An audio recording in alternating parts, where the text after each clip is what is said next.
And now, The Bonfire with Big J. Okerson and Dan Soder. Crackle, crackle, motherfuckers. It is The Bonfire. We are on Comedy Central Radio, Sirius XM 95. I'm your host, Big J. Okerson. That's your host, Dan Soder. We're live. He's bebopping over there. And dancing. Kind of like a lonely 4-year-old. I like what you were doing over there. Oh, really? You like my moves? Yeah, I mean, it was playful, but like I was like, you can tell he has rhythm, though. Yeah, thanks. You're like feeling it. Yeah, I'm starting to get into it. The Bonfire at SiriusXM.com is our email. Number's 844. We finally can say the phone number again. 844-266-3399. That's 844-COMEDY-9 for people who like dialing words on their phone. Yeah, if you're into the metric system and dialing words on your phone. Like if you're some sick limey. Yeah, if you're some gross foreskin wearing asshole that wants your units and your blurgs and... We are back live. Very exciting. Hey, what's the last time we did a live show?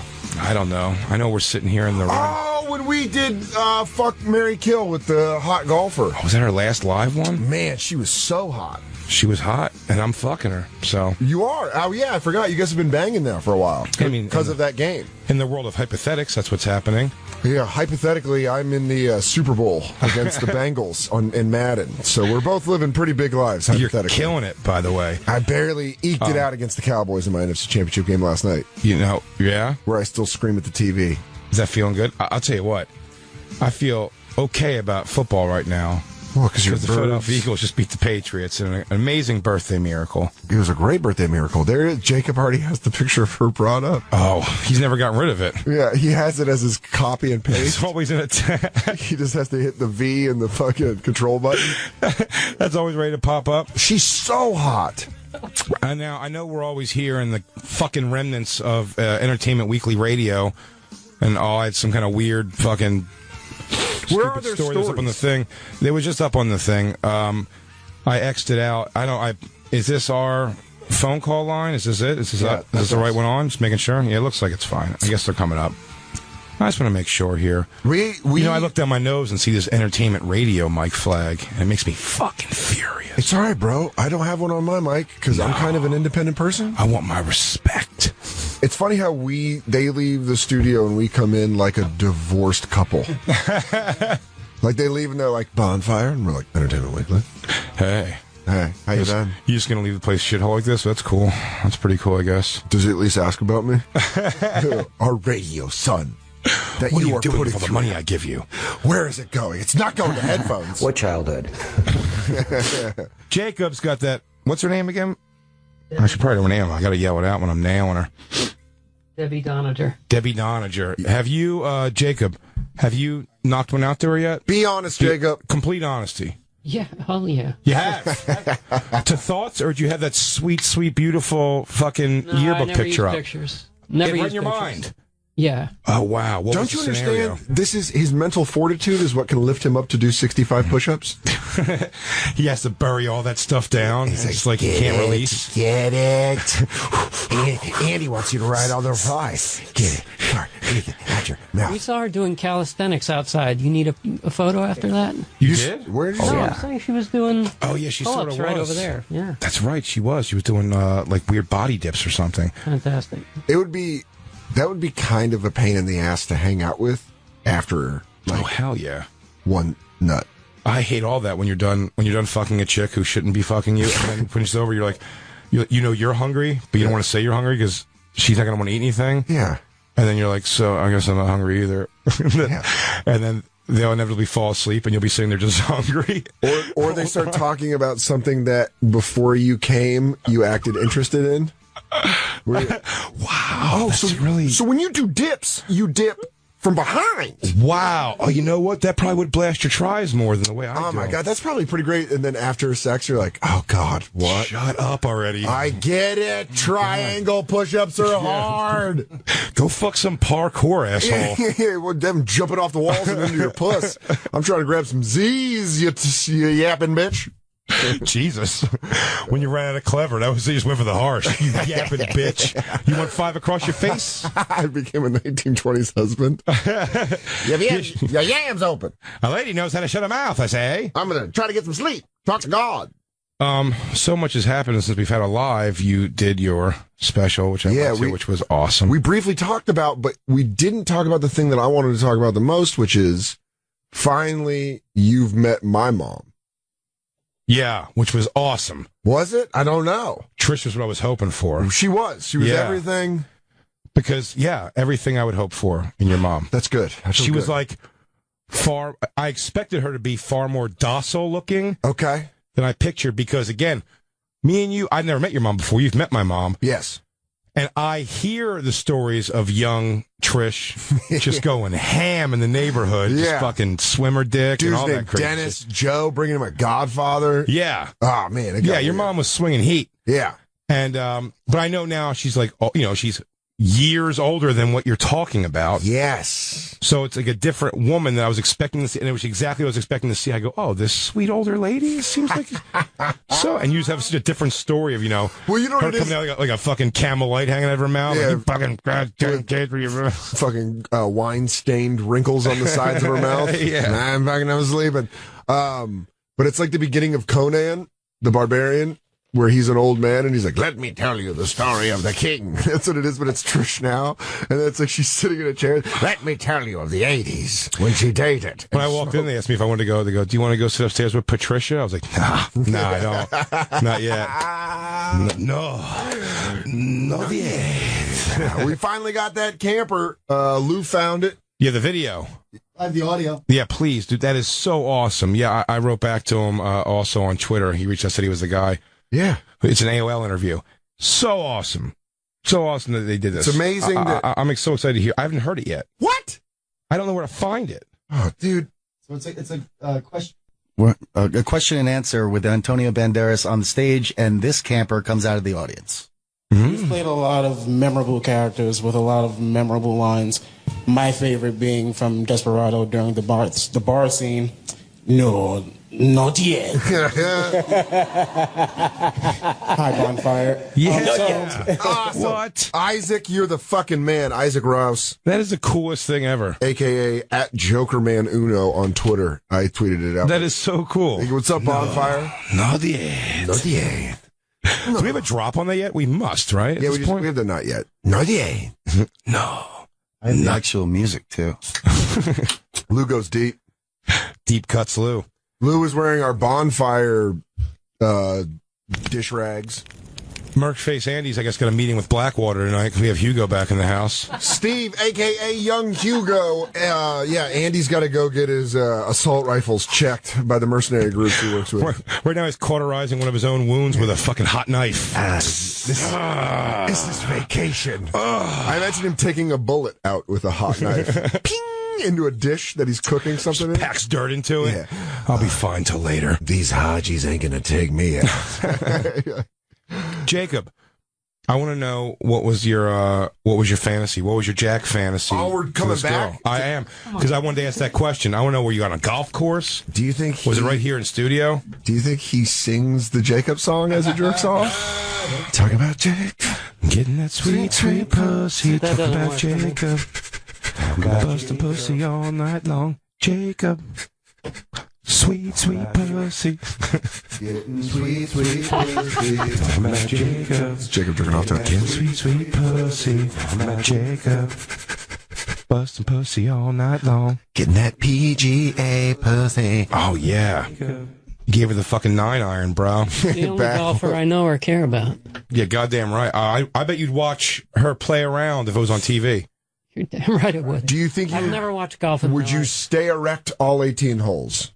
I bet I could. Oh. Really? She boned you up like that? I'm too far gone. I mean, admire you your didn't innocence. Dan, what did you think of her? I thought she was the most sexy lady I've ever seen. I don't know why it broke down like that. I'm not the only one. The right? sexiest lady you've ever seen? No, she was hot. She was crazy hot to be standing in front of me. Hell yeah. Hot golfer. Out of nowhere. Yeah. No hot golf. shit. As far as golfers go, top notch. Top tier. Number one. Number two, I'd say. Ichiban. Yeah, well, I'm sort of a... I'm a Tiger guy. I like Tiger Singh. When the Tiger Singh. What's up? Oh, VJ Singh? VJ Singh. Would you like me to- Tiger Singh was the Blinky Jewel boxer from Yeah. Tyson's Punch-Out. VJ Singh crushes drives on the PGA Tour. We should ask her if she ever fucked any other professional golfers. Man, is she don't going to ask be her. over there? No, that show's already canceled. That's Mondays. That Jacob show's knows already it. canceled. That's on Mondays. Jacob, I got her employee pass tag. Every time she scans in this building, I'm aware of it. The fishbowl for that place has Jacob's fingerprints and nose DNA all over it. She gets murdered. They're like, interesting thing, your producer Jacobs. We have his fingerprints all over the windows. Boop, boop, boop. He's got one of those personal trackers. She's in the building. She's a level up. She's in the elevator. She's moving. She's on the move. It's like Alien. She's becoming sophisticated. She's learning. Growing. Learning. Becoming stronger. Why is Matt trying to start fucking beef on the bonfire, saying that you talk shit about me on Bennington? Right. Matt from Colorado, you better be not trying to stir shit up. Did someone fart in here? I did. Oh, I was going to say. It's a coffee fart. I'm so insecure that I'm just like, is it me? It's just me. I always my body think that. just smells. I have such a bad sense of smell. I always just assume I smell like shit. We just connected, so let's have Matt tear us apart. Tear us apart. Oh, sorry. I just thought that Big J was getting a little too big for his britches, so he's talking about leaving you in the dust. And I meant it. Oh. I don't know what I'm talking about. Good. What did I say? Your fame. You said you were just getting too famous. You're just going to leave Soda in the dust. Yeah.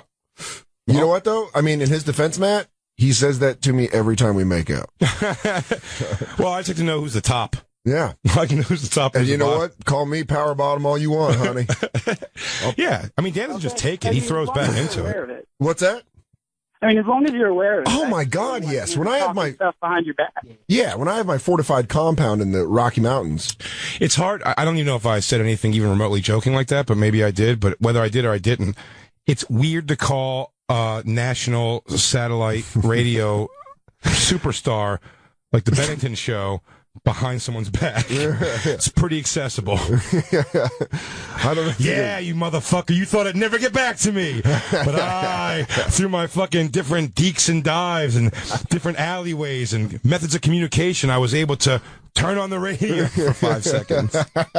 You are a master of deception. Matt, you did it. We hate each other. It's over. Everyone says I'm causing trouble. Thanks for calling, Matt. Chris in Jersey.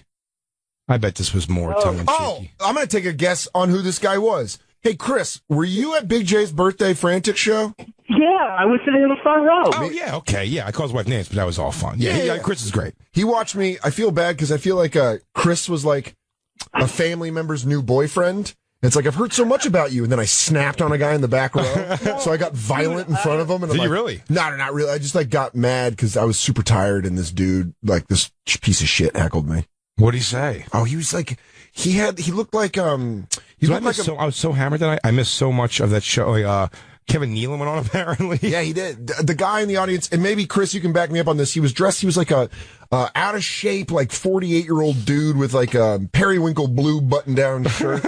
And his wife was like... Why do you know that word? I just like periwinkle. It's my favorite color. That's how I would dress him if I were doing it. And he just like, he started doing like sound effects with my bits. Yeah, exactly. He Michael Winslow'd you? Yeah. And then he brought down a thunderstorm of anger. You're like, you guys like Jimi Hendrix here?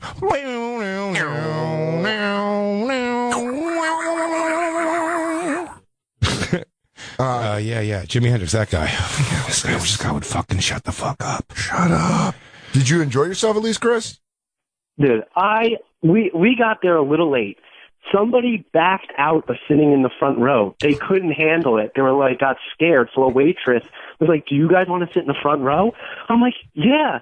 Hell yeah, I want to sit in the front row. And I didn't tell my wife at all what we were seeing. She was just happy we were getting out of the house. She could care less. Did you look at her, though, when they sat her in the front row, like, look at the good seats? Like, I was like, wow, front row, isn't this nice, huh? Upgrade, like that. Yeah.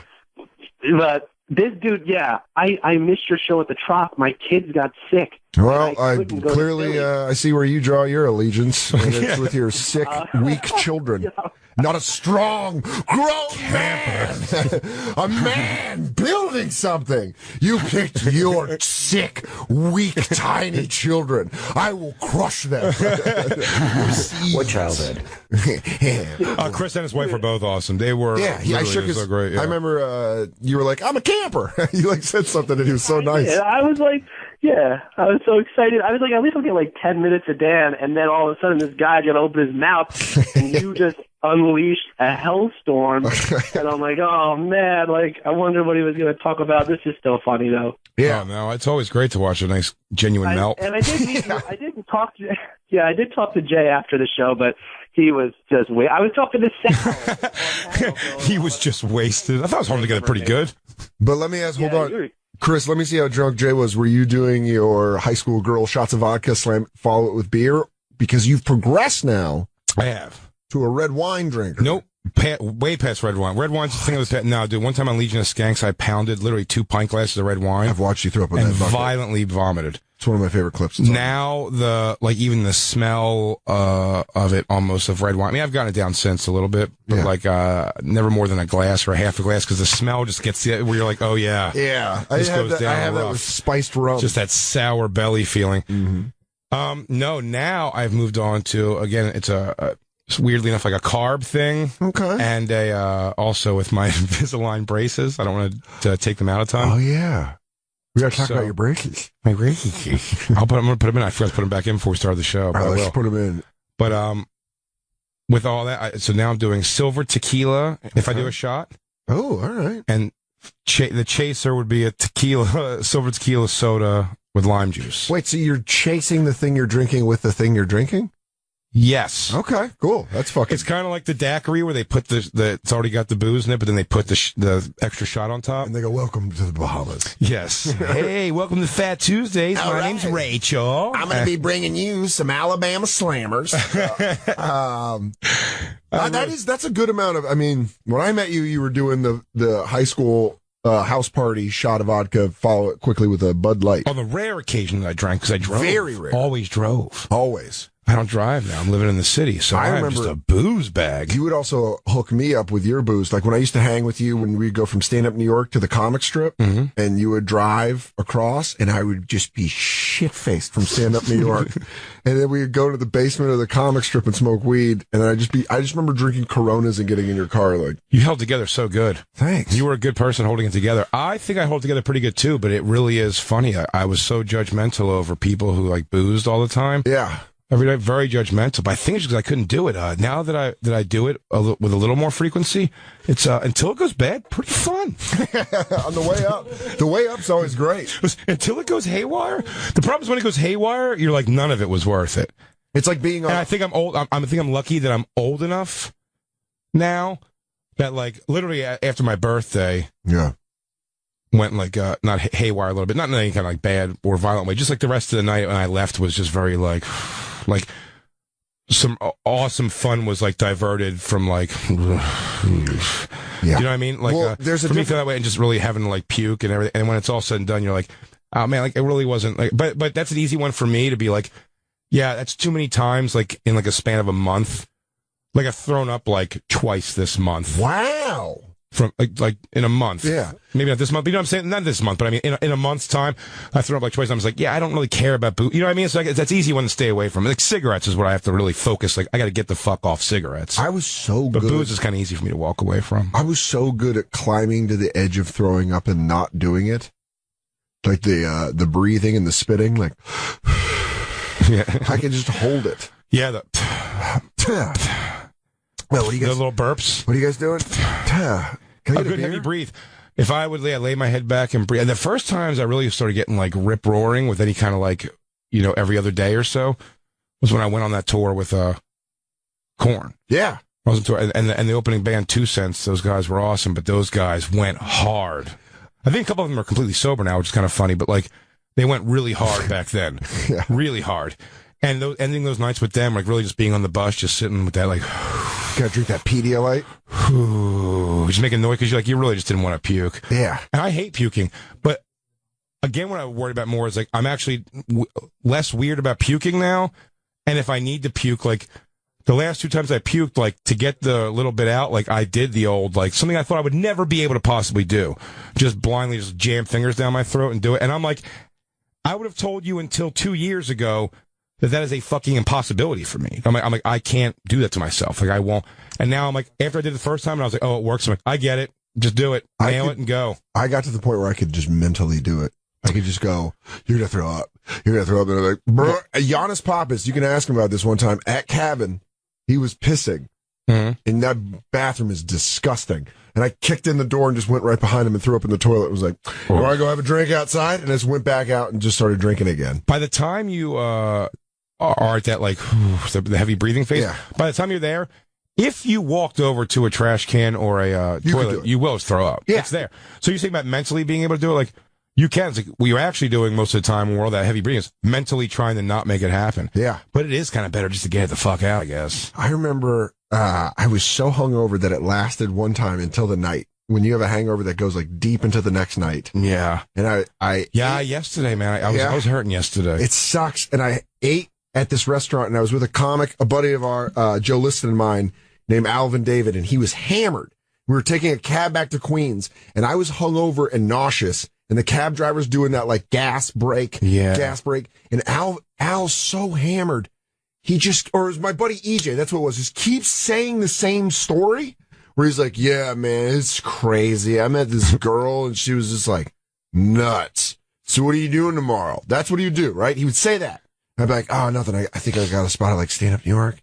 And I was feeling nauseous. And then he'd just go, yeah, I met this girl. It's crazy. We're just stuck on the bridge, stopping and going to the point that when we got to the foot of the bridge, I got out of the cab and threw up and walked home. Yeah. That's how hungover I was. I was like, just go. I can't be in a moving car right now. Were you ever I'm not drunk, like denier guy? All the time. In fact, our guest today is the only person who could ever tell when I was drunk. I'm excited to carry on like booze conversations when our guest gets here. It's going to be a very fun one. But we had not my birthday, Saturday night. Our friend came over, our Algerian princess. Okay, yeah, the AP. The AP. She did a great one of those, like the I'm not drunk. So we're just like, why don't you just crash out, hit the sex? She's like, I'm good, man. It's insane how good I am. Yeah. And it's like, cool, we're going to go smoke a cigarette. It's like, I'm cool. I'm cool right here, man. I love that. Like, you sure you don't want to get up and go, maybe get some fresh air? Maybe it's like, what? Fresh air for what? Because I'm great. Everything is great. Everything's perfect. She's like nodding off. I'm like, if you're tired, you should lay down. She goes, I'm up. I'm like, just like an 8-year-old who doesn't want to like. And he goes, I'm awake. You guys are tired. I'm gonna beat the night. You thought I fell asleep? I don't even sleep. I think sleep's stupid. It's always great the next day when you have to say all those things and they go, I did? Oh no, I was drunk. Yeah, like we knew. I one time tried to get away with that without being too drunk. I threw up on the side of a car with my arm out the window. With my arm out the window because I drank too many Seagrams and 7-Ups. And I just threw up. I ran out of cigarettes. And this girl's like, I haven't been drinking, but I don't have a car. I can drive your car. I was just wasted. I was like, you drive my car. I went and bought like 3 packs of cigarettes. I'm smoking one. We're driving back and I'm sweating. It's dead of winter in Colorado. In your mind, by the way, you're going to need all 3 of those packs tonight. You just don't want to run out. At all. Ever again. You know, you're giving some away. Like I'm Santa Claus. Yeah. Just tossing them. Like I'm in a float. Making it rain, just opening it, so like skiffing them off. Who wants nicotine? So I'm ripping a cigarette and I'm sweating in the windows down, which usually feels good, but it doesn't. So then she's driving and she's like, this girl Jill is like, Soda, are you okay? And I'm in my passenger seat. I'm like, I'm doing that. I'm like, I'm so good. I'm so good. And she starts driving and I just go, and just starts throwing up all down the side, right? To the point it's all over my arm. I take my shirt off. We go back to a house party. I take my shirt off and just put my jacket that's in my trunk on, and I go into the house party like, I'm cool, I'm fine. I go to the basement, that all the lights are turned off. I lay down on the couch, and every time someone walks downstairs and turns on the light, I just sit up and act like I'm up. I think you're doing the vampire thing. Like, no, I wish they would have walked away. So they'd come and turn on the light, and I'd be like, oh, hey, what's going on? I was just down here looking for... You guys want to watch a movie? Yeah. I drive my car home that night. Jesus, dude. Put it in the garage. The next morning, I fly back to college in Arizona. 3 weeks later, Trish calls me. Had to move your car to get to something. You know that there's vomit down the side of it? I was like, wow, man. Oh, that's crazy. Oh, some of those neighborhood pieces of shit puking on my car again? You know what they did? They walked into our garage and threw up and streaked their face across the... Do we have to take our first break, Lou? Is it about I'd that time? say so. Well, before we do that, could we talk about a little fun thing? You're going on the. I know. One of the funnest things ever. Yeah, the Impractical Jokers cruise. We're like the president and the vice president. We can't both be on the sea at the same time. Well, here's the good news. SiriusXM has your chance to win a trip for two to the Impractical Jokers cruise starring the Tenderloins. And that's our boys. Oh, yeah. Show veteran now, Sal Volcano, Q, Murr, and Joe. What happens when the stars of the Impractical Jokers on True TV, the Tenderloins, take over the cruise ship in the Caribbean for 4 days? Well, it's going to be funny, whatever it is. There's a whole bunch of comics on it, dude. It's going to be, it's an amazing lineup, dude. Mark Dan Norman. Band's going to be there. Mark Dan Norman. Band. They have Gilbert Godfrey. It's Dom Herrera. It's Lisa Lampanelli. It's an insane lineup. The Sal, Joe, Q, and Murr will serve as your honorary captains as we sail from Miami to Cozumel, Mexico. I've done that run before. It is awesome. January 11th through the 15th, 2016, aboard the Norwegian Pearl, which I'm an old salty sea veteran of that particular boat. Jay, you're back. I know that boat very How well. you doing? We're docked in Cozumel. Done a lot of weird things on that boat. You want to go see another island of species? Threw up on the Pearl, I believe. No, I didn't throw up on the Pearl. Sexual mermaids. Species. One grand prize winner will receive a trip for two on the Impractical Jokers cruise, including round-trip airfare for two to Miami, one-night hotel stay, and a cabin for two. For official rules to enter, go to SiriusXM.com/ImpracticalJokers before December 14th. There is no purchase necessary. We will be right back, campers. It is the Bonfire. Ooh, so good. So professional. Intergalactic spaceships, comic book supervillains, fire-breathing dragons. If you're looking for the perfect gift for your favorite geek or just want to treat yourself to something fun and exciting every month, go to LootCrate.com. Loot Crate is the ultimate monthly subscription service for geeks, gamers, and pop culture fanatics. Sign up today, and for less than $20 a month, Loot Crate sends you a mystery crate filled with hand-picked apparel, collectibles, and gear from all your favorite pop culture brands like Marvel, The Walking Dead, Star Wars, Game of Thrones, and more. Each month's crates feature a fun theme inspired by movies, TV shows, and video games. This month's theme is Galaxy and will feature exclusive items from Star Wars Episode 7, The Force Awakens, and Halo 5. You can get an exclusive t-shirt, Funko Pop collectible, and more in this month's crate. Go to lootcrate.com/bonfire now to sign up. And for a limited time, use the promo code bonfire at checkout to save $3 off any new subscription. So go to lootcrate.com/bonfire now. That's lootcrate.com/bonfire.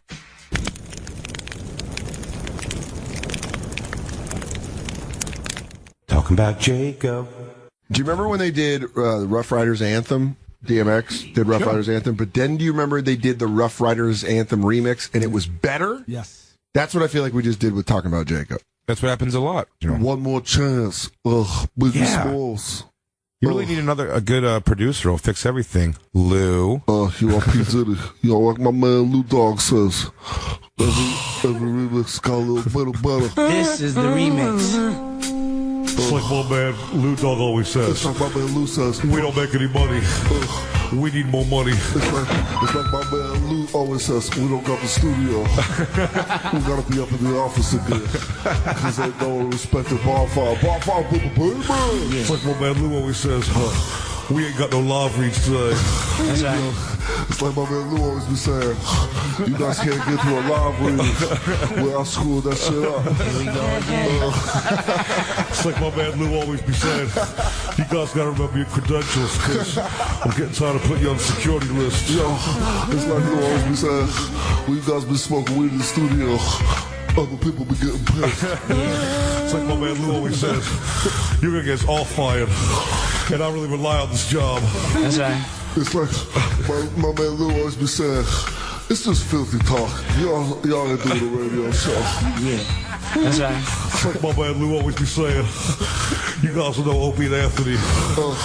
It's like my man Lou always be saying, Opie should have kicked y'all out. Do that shit. Do it. Y'all sucker class cowards. It's like my man always says, Team Opie.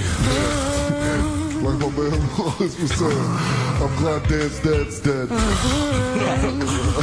It's like my man Lou always says, I was one of those guys who fucked your mom when she was young. It's like my man Lou always be saying, you're not an individual. Love one another, respect one another, and appreciate one another. Life is too short. Yeah, they call me Diddy, and I'm the king of the bad boy empire. I'm out of here. Peace.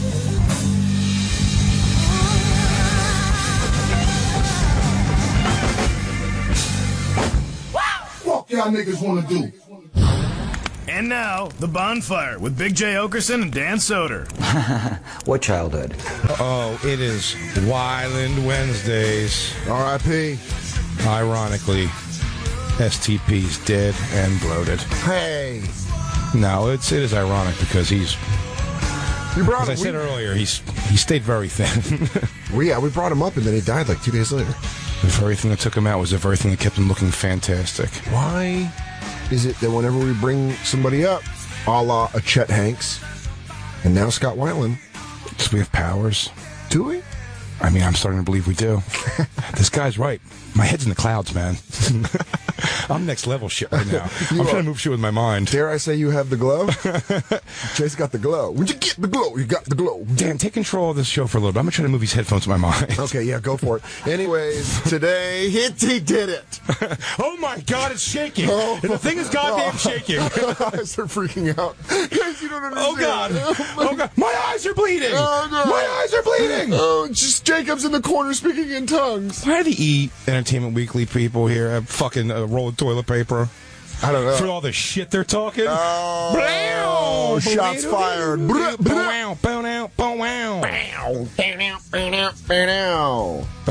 you want to talk to? Let's talk to a fan. I want to talk to somebody. I want to talk to Matt in Missouri.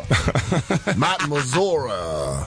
What's up, dude? How you doing? I feel a leading question coming on here. Oh, he just did the Wendy Williams. How you doing? How you doing? How you doing? I want to ask Jay, on the SGR show a while back, they had I think her name was Dakota, a porn star, some crazy chick from Oklahoma. Dude, Dakota Fox. I literally just tried to look her up again very recently. She fell off the earth, I think. No, we did not have a threesome with her. She was hot, though, man. Dakota Fox. Young girl. Young girl. Full of damage. You can smell. Listen to this crazy shit. She only did 2 porns at that point. I don't know if they're even ever going to come out. Who knows? She did them both 19 years old. Okay. I think she was 20. All right. No, we wouldn't have hooked up. This girl was left fucking field bonkers. But her second time ever having sex ever was this porn. Yeah, that's not. Yeah, that's what I'm saying. It's like a fucking batch of shit. Yeah, that's like the veal of porn. You're like, I know it's kind of delicious, but it's also really fucked up. Yeah, everything that's going to be awesome about her skills are going to be the thing you're like, why do you know this at 19? Stop it. Yeah. Thanks for the 3 fingers in the butt, but... What kind of kung fu master are you? You must have been through hell. If you hook up with a girl for the first time ever and she starts fingering her own butt, would you judge her? And she starts going, just making this deep guttural. I'd be like, you. Keeps yelling, I need a man. I need a man. I want you to rain man down on me. I'm like, I went to a public university. You're like, actually, if I be honest, my palms are hurting while propping my body up. Do you see my arm shaking? Can you do some now? Can we side fuck? I don't like side fucking. You don't like a nice side fuck? Do you? Sometimes. Both laying on your sides. Why not? Because I don't know. Maybe it's like the shape of my body or whatever, but I don't get enough torque. I like it. You just cradle up. Oh, and Christine wants side sex so bad. That's why she's laughing so hard. And I'm like, I hate it. You're like, it's over. She's like, it feels good. I'm like, no, it doesn't. It feels you're getting jabbed by dickhead only. That's it. I feel like that's all you're getting.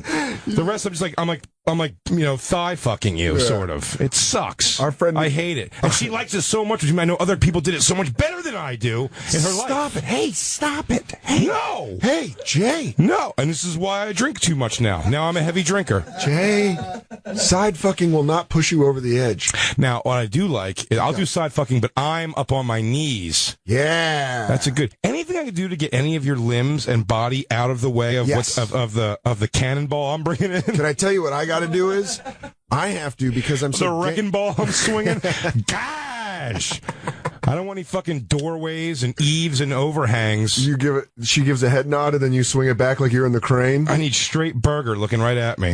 Yeah, and I need to get flush against that burger. So what I do is I like to bulldog it and just put my fists down and establish. Oh yeah, you get the knuckles. You're up on the knuckles. This is Dakota Fox figure I was talking about. If you're looking at home, I'm sorry, you'll probably never find it. Oh my God, she's very beautiful. But Very beautiful. But you can see she was like her picture's like a before and after. It's like she's like a young cheerleader, and then it just fucking clearly all goes haywire. She's chugging dick and shit on videos. Oh, man. But yeah, Jacob, go ahead, put it in your spank bank. You sicko. There it is. Steal it with your eyes. That's all I need. I can bang. Dude, that's Kendrick Lamar in the hallway, Jacob. No way. Jacob, go get Kendrick Lamar. Jacob, ask Kendrick Lamar if he wants to come on the show. Dude, Jacob, we're fucking with you. That's the king of bachata. That's the king of bachata, Romeo. Is that his name? It was something like that. I don't know. Romeo. Oh, the king. I love that guy. Wanted to know if I had a threesome, no, but we did not. No. All right. In fact, we've never ever off the STR show, one of my podcasts that I do. Ever? No, and we have porn stars and stuff on all the time. Dude, actually, no shit. At my birthday, 2 porn stars fucking, boom, head to head, almost got into a fist fight. I want to hear about this. Insanity. Can we talk about this? I'm just gonna. Fucking A. They came, one is one you know. Comedian. Okay. And I won't say it. And the other one is a friend of mine who I've interviewed on SDR show before. Okay. Beautiful girl. Gorgeous, right? Yeah, gorgeous. And she came out, and she was even coming like really late to the hang because we knew we weren't going to be there. Because I was there. We weren't going to be there past 12:30. I know it was going to be an early night. I left at around 11:15. Yeah. So we which I said I'm getting pretty hammered at this thing. Yeah. I was talking to the one we know, the comedian porn star. Mm-hmm. She seemed fine. I guess she was pretty hammered. I don't really know. I suppose so. Our friend Ralph Sutton told me that she was. Yeah. Whoa. Yeah. She's something else. Okay. But so she's a really cool chick. I don't know what happened, but they ended up, from what I understand, it was told to me there was an argument over driving. Was such a girl reason to be in a fight over the comedian one busting the other one's balls about not being a good driver. Really? Yeah, and like so she said the other one was freaking out, but I don't know. Well, you also got to understand the one you just saw the picture of, the other porn star, not the comedian porn star. Yeah. Won't really even tell what happened. And I look, to some degree, I'm sure she was being like, emotionally kind of girl. I'm sure it was nothing that needed to go like as heavy as it had to go. Strippers have that. They have that stripper gear where they can. You'll respect me, yes. Where they're like, oh, this bitch want to make fun of me. Like, you can't. Yeah. As comedians, that's why. Always on the defense. Like, I've noticed, even with doing, like, Billions, I think they've hired me to play that role because we can take abuse in a way, like, social abuse in a way that is different than other people. You know what I mean? Like, boxers can take physical abuse. Right. Porn stars can like take... a ball busting. Like a ball busting thing. It's like... That's us taking 2 dicks at once, is when someone's making fun of us. Sure. You're like, I love it. Right, and that's fine, and we do. But yeah, so again, I don't even know who was right or wrong in the whole situation. Other than I know it turned like the not comedian porn star came back and like tried to throw a bag of trash. Whoa! At her, yeah, and was just like, and I mean, even when she like texted me, she goes, that the comedian porn star is an ugly person inside and out, and I don't want to waste any more time talking about it. It's like Jesus. But what's great about it is like, so the porn star came out. Yeah. The not comic one came to just kind of hang out for my birthday and have some drinks and shit. But she got there like way late for how long we were going to be hanging out. So I didn't really pay much attention to her, which I don't think was a thing. Yeah. At all. It was just like, again, it kind of comes down to like, I felt very weird. I'm like, do I have to entertain her? So I feel like I have to entertain her a little bit because I think I'm one of the few people there she knows. And she knew the other porn star. Like they know each other. But is it like the comedy world? Is it the circuit? Like they've worked, like they're like, hey, I opened for you on Gangland 17. Yeah. I don't know if you remember that. I did the 7-minute spot. We shared that condo. Yeah. Yeah. I mean, to some degree. You stole my half and half. But I think there's also sort of a camaraderie there, maybe in some. I mean, if you watch those AVN Awards, if that's any tell of anything, it's just like, never watched Suck Fuck Fest or something. Is it? No, I mean, like behind the scenes. I mean, the award show is that horse shit they show on cable. But I mean, like, I've heard stories behind the scenes. Like every room's just got some like wild sex party going on and shit. Really? Yeah, it's like a whole. But you got to remember the ones who go the ones who go to party at that. Yeah.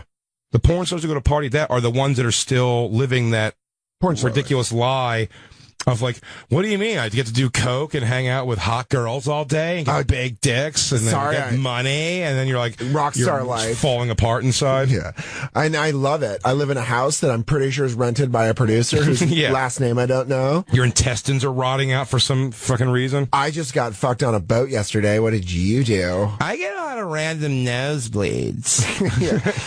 Sometimes I stand up and I see stars, and then I have to sit back down, and then my legs tremble. Is everybody else dizzy like all the time? They have all the symptoms of old professional wrestlers. They're like, I drop my leg as my finishing move. She just puts a gun to her heart and goes, save my brain for science. I want you to look over my pussy. I'm going to kill myself with a headshot. She just has a where did he she go? has an arrow pointing to her pussy. It says send to the Smithsonian. I want you to see if I have the disease that makes your pussy go crazy. She has mad snatch disease. What are you upset about? Maybe they'll call back. You know, I never look at the caller screen because I look to love in your loving eyes. I love to stay locked in them. Yeah. I look over, I see a caller that says he went to middle school with Chet Hanks. I know, dude. That's why I reacted that way. Is this the name? Is he from North Carolina? I don't know. Probably not. No, did we lose him, Hugo? You think a North Cackalack? You understand what that means, Hugo. You lost that call, so now Merkface and you have to fight in a bare knuckle. By the way, Chet Hayes has been in a few movies. What? He's been in a few. I saw him, and when I looked up, I was like, was he in this movie? And he was, and it is him, and it's like, he's been in a few. He's gotten the breaks. he really is just like that much of a fucking like. That's what makes. Well, I think that's the whole point of why we were both fascinated with him, is because he's choosing to be a dildo. Yeah, but yeah, all right.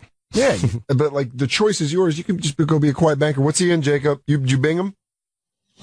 He was in the Fantastic Four. He was the new Jimmy Fantastic Four movie. That's where I saw him. And he also had a bit part in Indiana Jones and the Kingdom of the Crystal Skull. He was student in library. He was in that movie Project X, right? Project X, the big party thing. He played Party Goer. So this guy's working. And Larry Crown. Crown Affair? This is Dad's movie. Played Pizza Delivery Boy. Yeah. Did he get Colin Hanks opportunities? No. But that's the good kid. But Colin Hanks is a dope actor. He's a really good actor. I loved him in Fargo. I don't know what Chet Hayes would have become. I mean, Rita Wilson fired that one out. Do we try to save him? Mm-hmm. Do we have him come to Bonfire Boot Camp? I'd like to. He won't. He will We'll never get him. If we did, we could straighten him out. But how long do you have, like, really trying to take seriously a conversation where he's like, well, it's all about, like... Oh, yeah, dog, here's how I'm looking at it. Really, the only time I really feel from underneath my father's boot is when I'm laying down hot tracks. Yeah. Yeah, you know what I'm saying? This is times I'm up in the studio, and I was like, my dad was gone for 9 months because he had a flat top, and he was filming in Savannah, Georgia, acting like a retard. You ever had your dad act like a retard? For 9 months. That was 9 months of my life, homie. 9 months of my life, homie. He was saving Private Ryan, but he couldn't save his own son. Yo, he used to make me cat litter sandwiches and just pee in my thermos. Yeah. That's why when I go in the booth, I have so much pain. 1999, motherfuckers. Let me tell back. Yo, he held those golden statues more than he held his own son. Yo, the headmaster at private school was coming at me all shifty-eyed, so like I had to lay down a hot track on him. I was like, I'm gonna roast you. Oh, I'm about to burn this fool. Yo, give me the burner. Yeah. That's right. There we go. Logan in North Carolina. Cackalack, raise up, treat like a helicopter. Spin it around your head. We always just go back to P.D. Pablo. Put it on your head, spin like a helicopter. What's up, Logan? Hey, guys, how's it going? Good, how are you doing? I'm doing well. So you went to, did you really go to middle school? Yeah, I went to middle school with Chester Hanks and with Glenn Fry's daughter. Oh, what an awesome middle school. Jacob, let's find out what Glenn Fry's daughter looks like. Get it, bang it. Was she hot, Logan? She was hot as fuck. Really? She was pretty strung out, even in middle school, yeah. Dude, can I tell you something, Logan? Jacob, our producer, legitimately hates Glenn Fry, don't you? Jacob, say it. I think he's a total douche. I sent you that clip. Yeah. You met him, yeah. He sent us a personal email with nothing to do with the show about how much he hates Glenn Fry.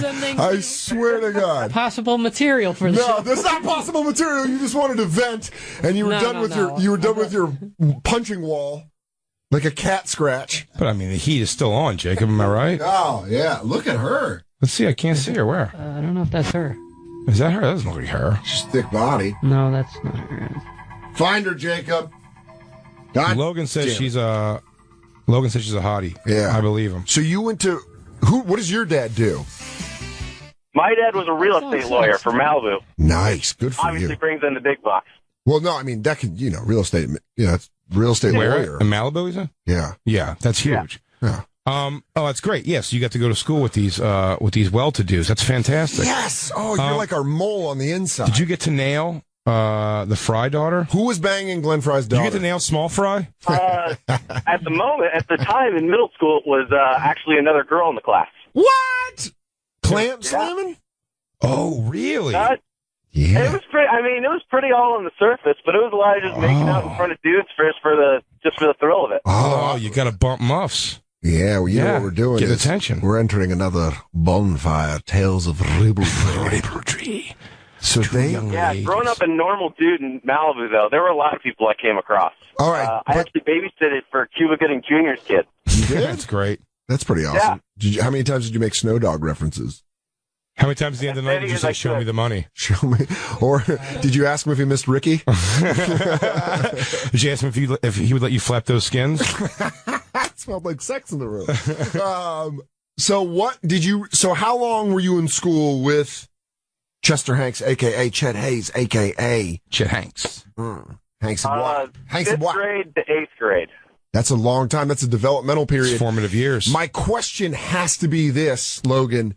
Did you watch the switch from normal young boy to the wigger we fell in love with? Straight up gangster. Yes, I did actually. What grade? Because I'm going to guess 7th. 8th grade. I was going to say 8th. By the way, I'm coming in a little more informed because I have a daughter in 8th grade, so I see like how different she is this year. Yeah. Just no matter what, you're going to kind of pick that thing, and she's so different this year, even from last. Even like Christmas time coming up, like, last year she literally asked for like Lego stuff. Yeah. And now it's like Jordans and makeup. It's like a whole different world. So 8th grade is the change year. Yeah. So you saw, was he like sweet and nice before? Yeah, he was a regular kid, and then he got really into like black and white photos with him in like boxing uniforms and like Marlon Brando quotes and gangster quotes. Yeah, all right. He started buying in. When did he start? When did he realize that he had the natural gift of the flow? Yeah, when did he just start dropping bars? I imagine. That was in high school. That was before I knew him, actually, or before I left him. Okay, you saw the birth of the lyrical genius that we see now. Yeah, and I also witnessed some pretty far out nature walk drug rehab trips. A lot of pictures that were posted that were then eventually taken down. Really? Yeah. When he was grown, just survivor or the survivor beard. Oh, when he was in rehab. Yes. You have the very recent trip. No, when he was in high school, and he dropped out of high school to go into rehab. Oh, and he grew a castaway beard. Yeah, castaway. There you go. So this guy's been dealing with drug problems for a while. Jesus. That's like why? But it's like Manhattan kids. You know when you meet kids that grew up in New York and their parents have money? There's like a large percentage of them that were like, I was sober by the time I was 14, and you're like, I just started pulling on my dick at that time. That happens sometimes. I don't know how common that is in New York, but I think that's just kind of what it is. But I don't know, man. For some reason, I really do not get super. I mean, I'm proud of someone who falls deep in the drugs and gets out of it, but I'm never like I don't feel bad that they did. You know what I mean? It's like you fucking did it. I guess, look, I got to hear their whole backstory, I guess. I mean, I do mean that. Like, if someone had the shit beaten out of them and ran away from home and started doing whatever, you know what I mean? But I mean, just someone who's like, I'm just a party guy, man. Like, the fun guy? Fucked up. Yeah, the fun guy just becomes like a problem. Like, he wasn't, what's he running from ever? I don't know. I don't, he's a very unsympathetic creature. Yeah. Even Hanks. And you said he was a normal kid. He made a decision to kind of be this way, right? Yeah. There was definitely a shift, and you could tell. Was he even getting like, I bet like chicks dug him that young even? Yeah. Yeah, he doesn't. Yeah, 'cause his dad was Tom Hanks. He didn't have a rough go. That's what I'm saying. Like, he chose like this dildo-y lifestyle. Logan, can you tell us the name of the school? It is a Saint starting with M, and it's in Pacific Palisades, California. Nice. That's a good area. Shouldn't be too hard from there. Everybody goes Beverly Hills High. Bonano, bonano, down, down. I always think of, whenever I think of Beverly Hills High, I don't even think of that. You know what I always think of is the Beverly Hillbillies movie that they made when they go to high school and everyone's got the cappuccino machine. I can't believe you watched that movie. Oh, like in the theaters. Really? Yeah, that's where our age difference is. Oh, it made sense for you to go, I guess. Yeah, I thought it was like I thought it was a fucking cinematic classic. Oh, see, I would go Beverly Hills High. I'd go right to 90210. 90210. Yeah. Well, I mean, I watched 90210. That was just see fucking Chet Hayes just on the at the Peach laying Pit down his bars, the Peach Pit, while he's flipping burgers. Him and Bag. What was the guy's name who ran the Peach Pit? Tony or no, not Tony. It was the Italian guy. Yeah. No, it wasn't Nate. Wow, come on. God damn it. Jacob Bingett. Someone's going to get this. Owner of the Peach Pit. When I hear it, it's going to make me furious because I already know it. He might hit Jacob. It's going to be a good one. Jacob, you're about to get hit. Owner of the Peach Pit. Nat. That's what it was. It was Nat. Hey. Damn it. I know you were close, Lou Dog. It's Nat. Yeah, you're right. Lou Dog, you almost got it, buddy. But Nat, yeah. By the way, I would have never gotten a million years. Look at him. You ever hear something where you're like, it's on the tip of my tongue, and you realize it was nowhere near. It wasn't even near my face, let alone the tip of my tongue. Different building, almost totally. Nat, I don't even remember what the point was going to be. Took us so long to get there. We were talking about Chet Hayes dropping bars. Telling Nat, yeah, hey Nat, I'm gonna get out of this place one day. You're not gonna be able to boss me around. I'm a big rap star. I'm gonna be a big old rap star with a song called "Stretch It Out." He lived the actual life of David Silver, Bag's character. Yeah, he really did. Our boy Brian Austin Green. Logan, you got out of there and went to North Carolina to live a working man's dream of mechanical engineering. Yes. Okay, working with your hands, building stuff. Good, you did it right though. Creation. That's a man who did something with his life though.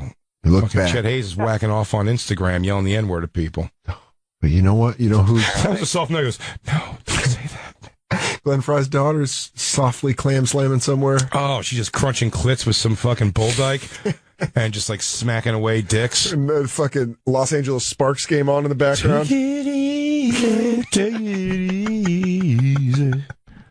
Don't let the sound of your whore daughter drive you crazy. Thanks for calling in, Logan. Oh, is our guest here yet? Logan, thank you so much. Is our guest here? Yes, he is. In the building? Why don't we take another break, yeah? Can I take us out to a new Chet Hayes song I found? Before we do, can I mention one thing to you real quick, Lou? You may. Because I know you've been thinking you need more color. Yeah. You do. And I bet Lou would tan well. Here's the good news. SiriusXM has your chance to win a trip for two to the Impractical Jokers cruise starring the Tenderloin. So you could bring Jacob. Or maybe really stick it to him and invite that fucking golf broad. Or Merkface Andy. What do you think happens when the stars of Impractical Jokers on True TV, the Tenderloins, take over a cruise ship in the Caribbean for 4 days? Well, I can't wait to find out. You're going to Sal, be there. Joe, Q, and Murr. Yeah. They're going to be honorary captains on the sail that goes from Miami to Cozumel, Mexico, January 11th to the 15th, 2016, aboard the Norwegian Pearl. One grand prize winner will receive a trip for two on the Impractical Jokers cruise, including round-trip airfare for two to Miami, one-night hotel stay, and a cabin for two. For official rules and to enter, go to SiriusXM.com/ImpracticalJokers before December 14th. There is no purchase necessary. Lou, have some fun. Yo, girl. You want to go take $40 out of my brother Colin's top drawer? Order a pizza? I'm going to distract my mom and dad. You go in their bedroom, take their wallet. Ooh, girl, let's make it a blockbuster night. Me and you. Chill. I'm going to go ask my dad for a couple dollars so we can order Chinese food. I'm low on gas. If you hear me screaming at my dad, it's a temper tantrum. I deserve everything. I can't believe I only got the second biggest guest house. Boo-hoo. Girl, life is tough, but you make every day a little bit better. Smart. By being fine and dumb. Smart. Smart. I've had enough, Lou. Let's go tug our dicks to that picture. It's the bonfire. And now, the bonfire with Big J. Okerson and Dan Soder. I can tell you that the number one problem in Hollywood was and is and always will be pedophilia. Oh, yeah. Scott Weiland Wednesdays on the Bonfire, Sirius XM 95, Comedy Central Radio. I'm Dan Soder. That's Big J. Okerson. Good tunes. Yeah, he died. We talked about him, and then he died, and he had a lot of... the Chet Hayes out of my mind now. We were listening to that Chet Hayes song before the break called I'll Be Your Director. Real quick, though, in the studio, one of our best friends in the whole wide world, one of the greatest comedians working, possibly a pillar of the comedy community. The master of disaster, the king of sting, the saint of the South, the Bronx bomber, Nate Bargatze. Calm down, everybody. So Nate, this is a new Nate, and now I feel like Nate's dressed like Eazy-E. I'm going all black. You know, I like it. You right? I'm wearing bad all black, right? I think it's great. It's the first time I've never seen you like literally in like a Vanderbilt something. Well, that's Vandy. No, I know, but I mean, usually like the clothes. It's usually just like t-shirts and blue jeans. I've never really seen Vanderbilt t-shirt. I'm certain there was. I knew it was on you. I'm just saying am I crazy? I'm not crazy. It's fun, right? Yeah, the white. These are new. Yeah, but from this angle though, with the Adidas? lighting, it looks like he's just wearing like one of those all velour suits that like Scottsdale housewives wear. Like Nate's like first we get our nails done, we're gonna go to the mall. Yeah, my husband does very well. I love being in my jammies. It looks like baby fat. Remember the baby fat velour suit? Your husband's a record mogul. I just hang out at a beach place. It gets chilly though. I put on the jacket if it gets chilly. So can we just go back to how I look good? That really took a turn. No, I'm joking. You look great. Look fantastic, Nate. We don't know if you know this, but Tom Hanks, one of your favorite actors, he has a son named Chet Hayes, who's a rapper. Oh. And we've made fun of him a lot on this show. I think I did hear about him recently. We've had a lot of laughs at his expense. Yeah, we've mocked him pretty viciously. Yeah. And he had a drug addiction, but he got back from it. So he's okay. So then we started mocking him again. But Jay and I went to go get a cup of coffee in the break room and play the song that you were playing, Lou. Can we get some chorus? Wait a minute. Yeah, could you get to the chorus? Because that's where it beefs up. So anyways, we found a new song. Are you showing Nate Chet? Yeah, I mean, the guy thinks he's a gangster. Yeah. He's looks like pictures with guns and Colin Kaepernick. Sort of does. Kind of does. Soon to be former 49ers quarterback. He hates all Collins though. This Chet Hayes. Yeah. Oh yeah. Colin Hayes. His brother. Who's doing why is there got to be another Colin? So fantastic. Yeah. Oh, here it is. Here we go.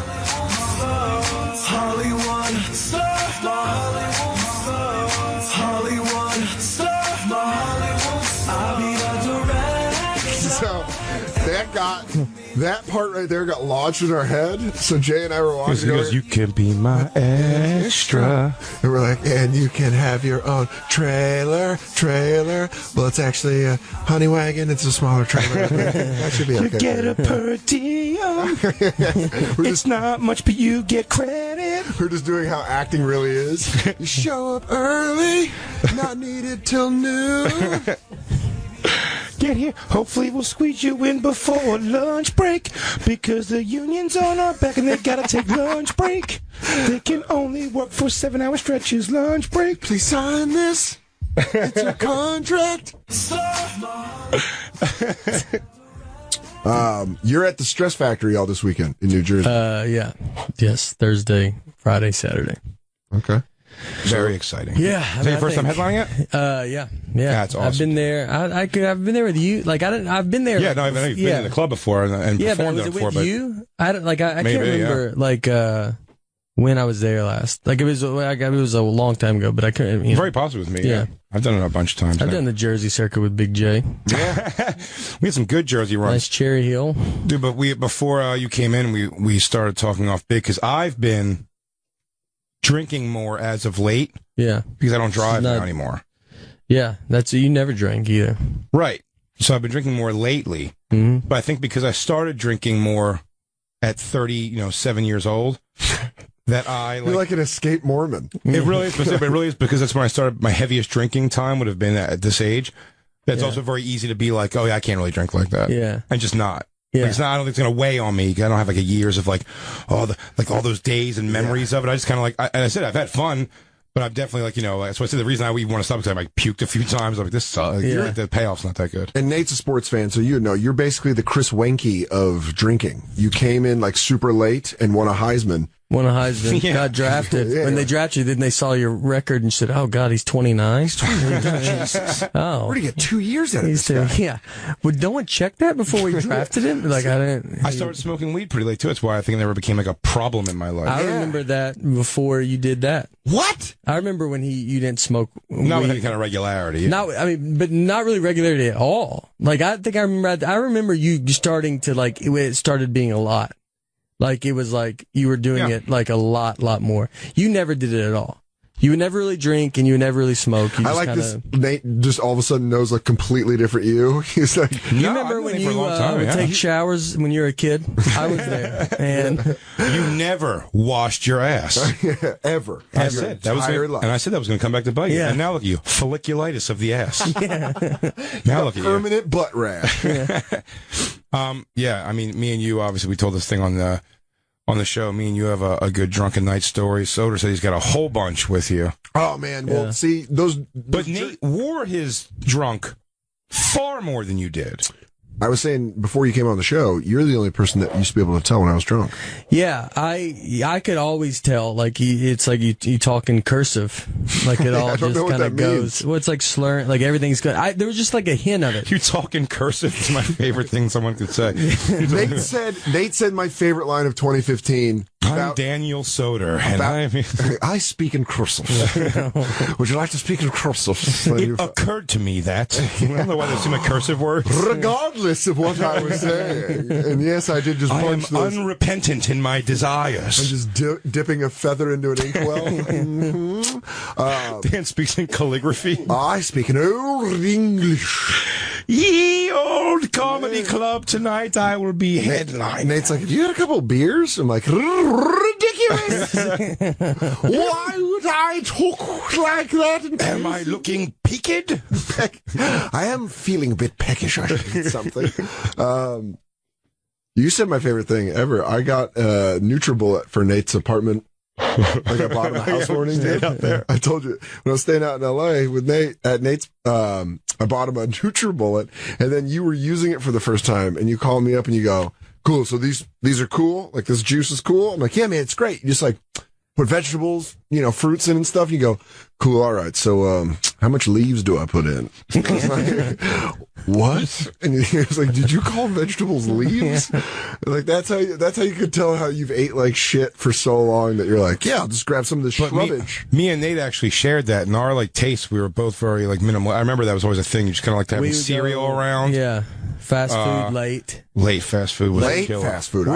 We've been through some drive-thrus. Oh, you guys also lived around the corner from a block away. Yeah, which was that was my favorite because that's when I was hanging out with both of you a lot. And we had Louis J. Gomez on the corner too. Yeah, that was a great neighborhood. The best thing I've ever seen with Louis was one day, it's like 9 p.m. at night, and me and my wife, we walk on the Louis J. Gomez for the record is like one of my co-hosts on Legion of Sky. Most people listening know Louis is. Yeah, you know who Louis is, of course. And Puerto Rican rattlesnake, and so Louis is when he doesn't shave his hair, his head, he's like half bald, and he has like a little bit of a mustache. And we were out on our front porch for some reason, and weirdly, everybody in our neighborhood was standing on the front porch at like 9 p.m. Like a real weird, like no one ever did that.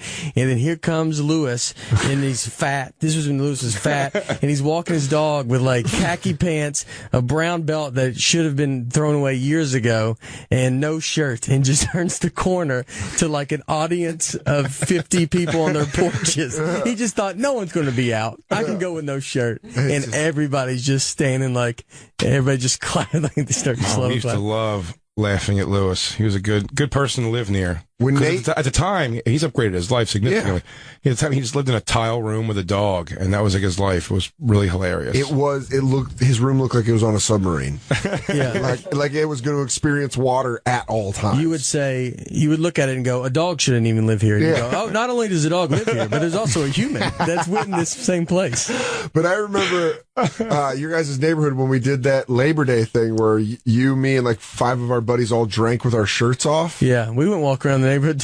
We walked around your neighborhood, and it was all Chinese people in your guys' neighborhood. It was like you 3. Yeah. Well, it's great. Speaking of drinking, it was great because I would have the barbecues at my house, which were fun, and Nate would get zooted up nice, as Kurt Metzger called him, Red State Nate.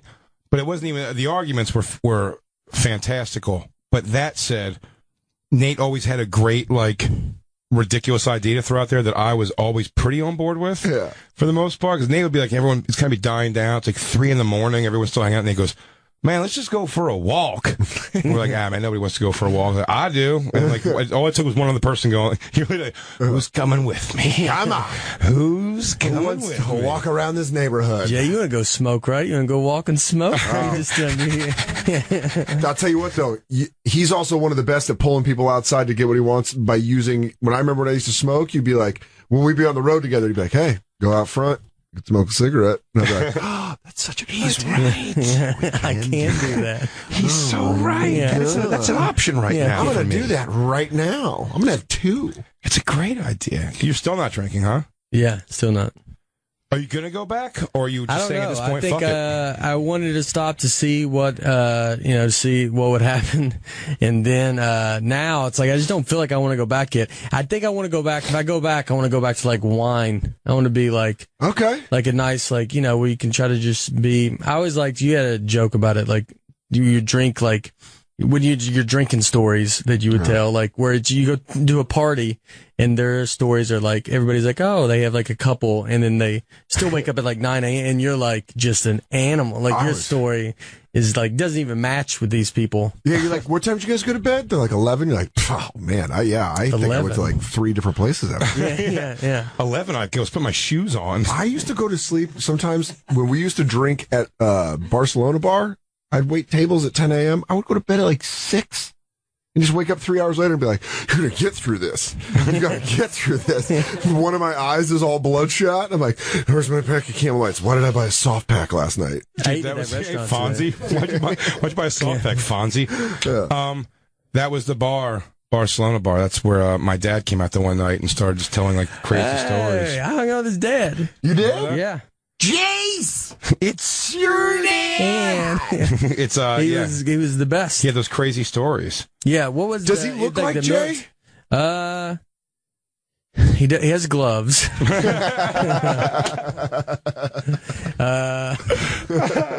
he does wear knuckle gloves. He has a beard, I guess. Yeah, he does look like. He looks like he's like a little smaller than you. Because I remember now. I was drinking a little bit. I was going hard like I haven't seen his dad in 15 years. Whoa! Like, Jay, come on, man, we're catching up. Give your dad a break. Like he's a good guy. Dude, I love that you get hammered and start inserting yourself into personal situations. Dude, listen, I heard all the stuff you said about this guy, Jay, but I think he's great. I think you should give him another chance.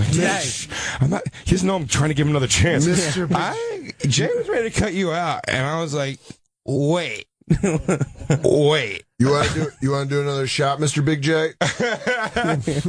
Let's do a shot. Seriously. I don't have a dad, Mr. Big J, and I think you're a good one. I think you're. Our friend Giannis Pappas was there, and man, he was just teeing off on some stories. He's like, me and your Uncle Tom split a hooker with the stove open because there was no heat, so we had to fuck by the heat of the stove. Oh my Christ! What kind of Lewis and Clark tale of sex is that? We're to warm ourselves by a fire. As we pull So how did you and Jay's mom break up? What happened there? Only the friction of our genitals. We scared away the bears that night by our screams of passion, our smells, and our hormones. You've talked to him like just saw him a week and a half ago when I did Cleveland Hilarities. Is that where he's at? He lives in Ohio. Yeah. He lives in Ohio. Yeah, he came out. He came out to a couple shows. My stepmom came out. My brothers, who I don't know very well. Is that a weird thing? The stepmom thing? What? Is that just like a weird thing, like a stepmom? Because I've never had a stepmom. It's just... What's her name? Diane. Yes. Yeah. Gary and Diane. Yes. But in also that Midwest accent, my dad's like, Diane says, I actually had a great... Did I tell this? No? My dad's story? So. I think this is so funny. Tales of Gary. You'll love this. This is a good tale of Gary. So, when I did Fallon, I did the joke, which I'll probably do on my special, so blur this out of your minds, everybody. Just basically, it's a joke that comes down to saying, like, I got a small penis from my dad, and I know because I saw his dick when I was young. Yes, this is the big... I know this bit, also known as the Big Joe's big dick, yes. Yeah. That's why I'd put it down in my notes. The story that I tell goes into... It's a real thing. I saw his dick when I was a little kid. I was at his house. I went running his door because somebody tried to break into the house. Like was trying to kick the front door in the middle of the night. I went running for his door. Terrified. I'm banging on his door. He opens the door naked, and I make the whole joke that I saw he has a small dick, without giving any punchlines away. But so when I did it on Fallon, and he watched my Fallon, I guess, and he calls me. I just imagine. Hold on, I imagine him watching it like an OTB with everyone behind him, and as you do that joke, he just loses confidence, or he's like, yeah, just goes from like that proud smile to like. Oh. How am I going to get out of here? This isn't my son. It's the wrong channel. Maybe he's on Conan. Yeah, I screwed up. He's on Leno. I think he's on Kimmel tomorrow. I'm just going to turn this off. This is boring. It's stupid anyway. He sucks. Isn't that your kid? Yeah, man, but he's not my thing. He's not my cup of tea. Yeah, that's why I left. This is why I left. You guys see why I left. I mean, it's like write a decent punchline and I'll stick around. You going to hang out with a guy who says this kind of shit about you? Yeah. I know I'm probably putting the cart before the horse a little, but still. Do I think he's lashing out? Possibly. So, just a real story. I don't know if I warned him. I may have just made a joke and said to him that I tell a story about you, or I may have even said that it's a little. I have no fear of talking to him like that, so I would say I got a story about your little dick. But I don't even think I said that to him. I just did it or whatever. But what's so funny is when the next day after I did it, actually when it was on TV that night when it came out, the next day my dad calls me. He goes, "Hey," I was like, "Hey, what's up?" I go, "Did you like the thing?" He's like, "Yeah, you did great. Diane didn't like you talking about my small penis." That's such a great, he's picked up the Ohio accent totally, even though he's like a Philly. Diane didn't like you talking about my small penis. So it turns out she doesn't like when you bring up my hog. So he goes, if you're going to talk about my sausage, could you at least get it a little bit bigger? I feel like you didn't mean to do it. It'd be funny if your dad had a real big one. That's funny.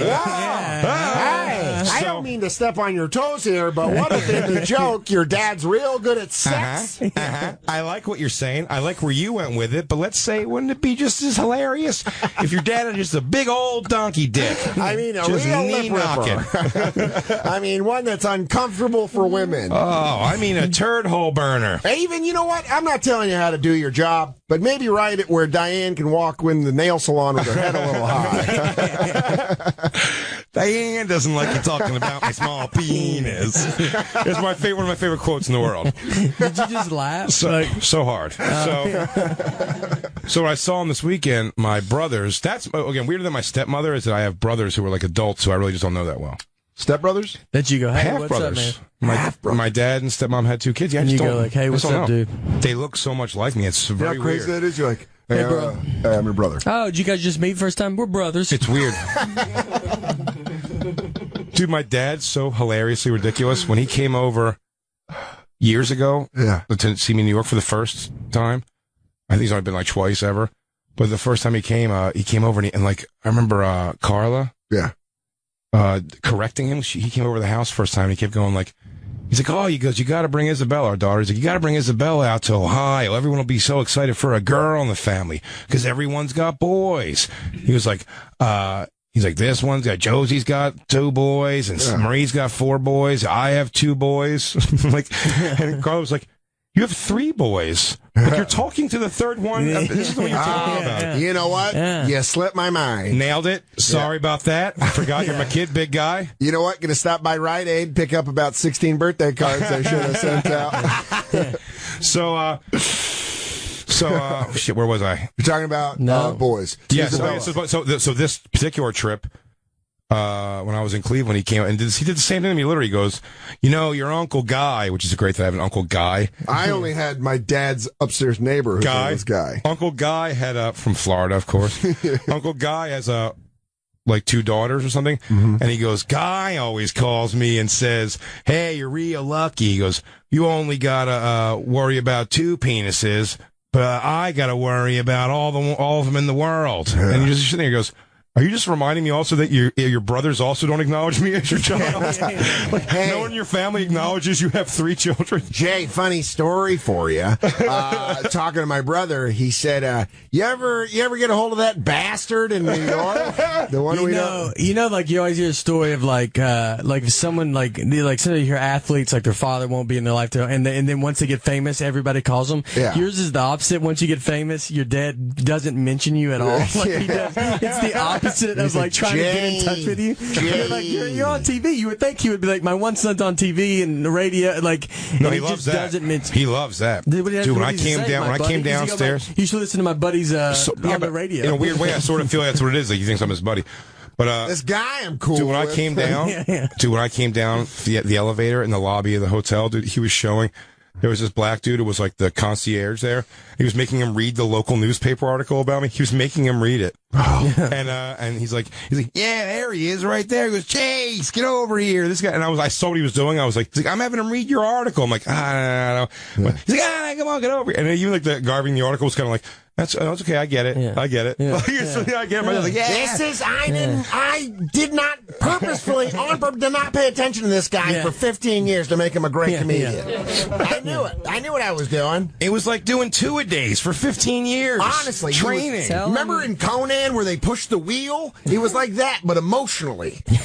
Tell him your dad has a big penis joke. Do that again. He changed it. Do that. He just changed it on his Tell own. him thing about my big old hog. Anyways, he goes on Fallon and talks about how giant my cock is. I'm like, Jace, I'm your dad. Talks about me just hanging sausage all over the house. Like your people. Diane's not even walking right. She can't even go to work because Diane. My wife has a completely different joke. No. It's about my wife's hip surgery. So this is great. So we're at the thing, and he goes to the first show. My 2 brothers and a bunch of their friends came to the second show. By the way, I just imagine for some reason half of their face looking like you.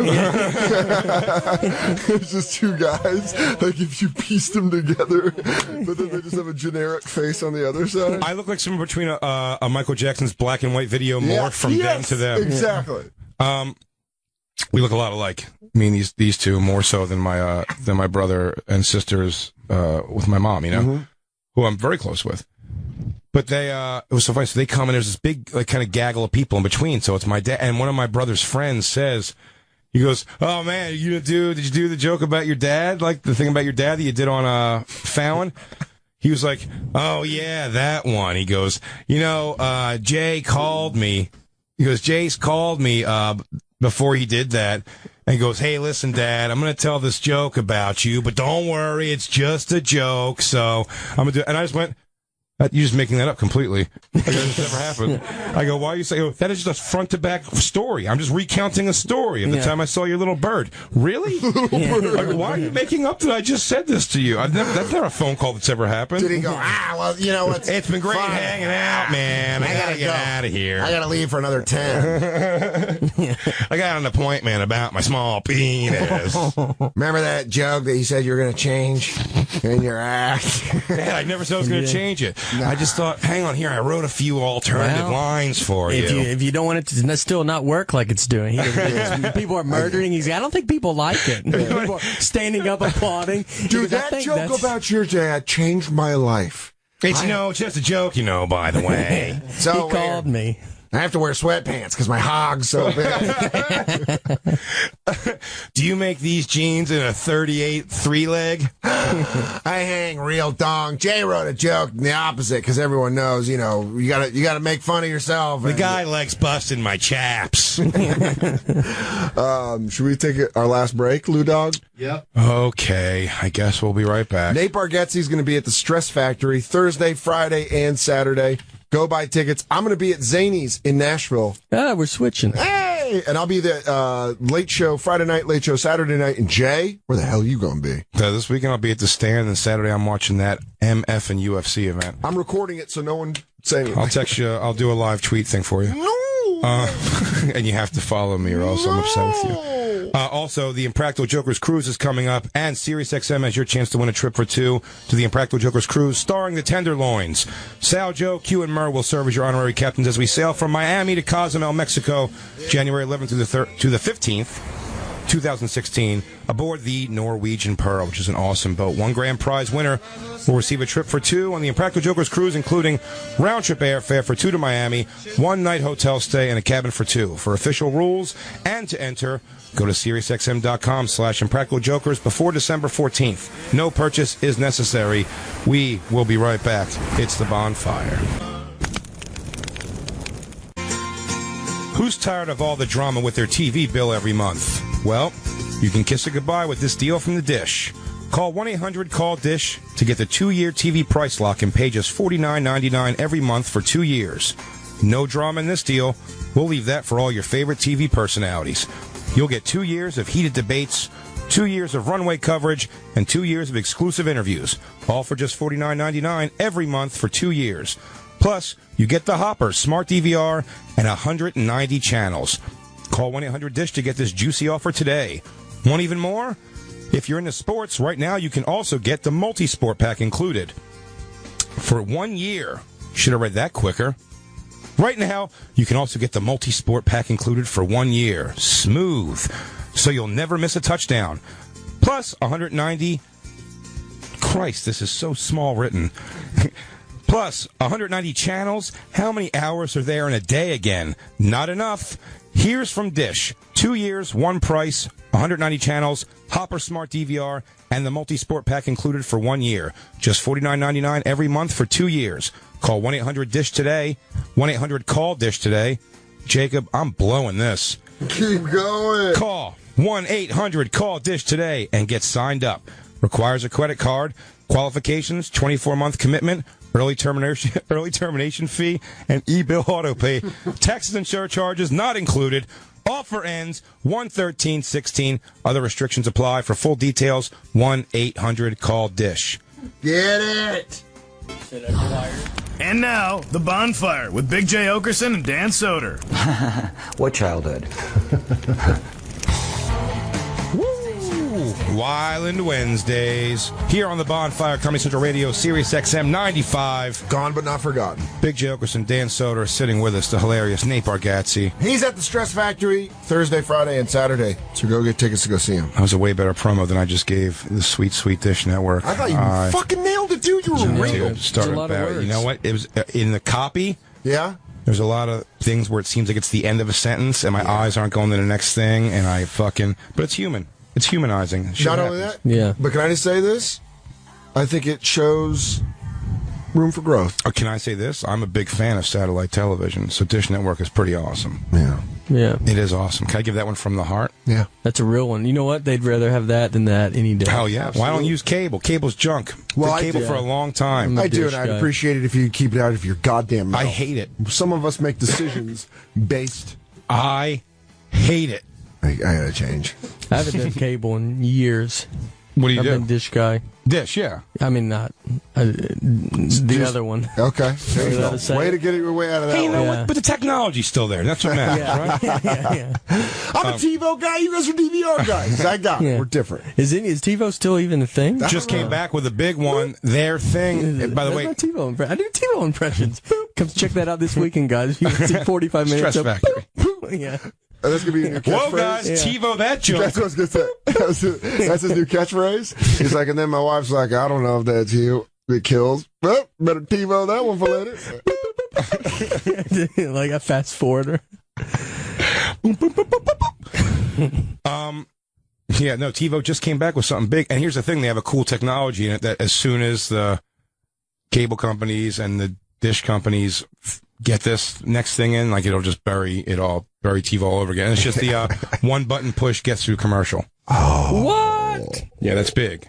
That's big. But I'm actually more impressed with like my ability to like, I know you have to go a couple shots into the show before you hit play again, and it'll be right at the beginning. I time myself on that. If you see black and then the show's like going, you want to like stand up and you're like, I'll tell you what we need to do. Take a glory lap. We need to do a competition between the three of us because I'm pretty good. Yeah. Well, here's the thing though. Well, on what?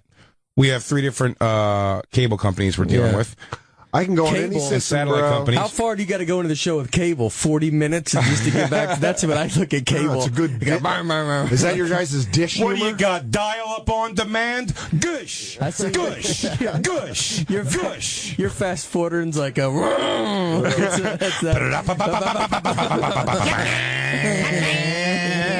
I'm getting it going. I might get all the way to another break.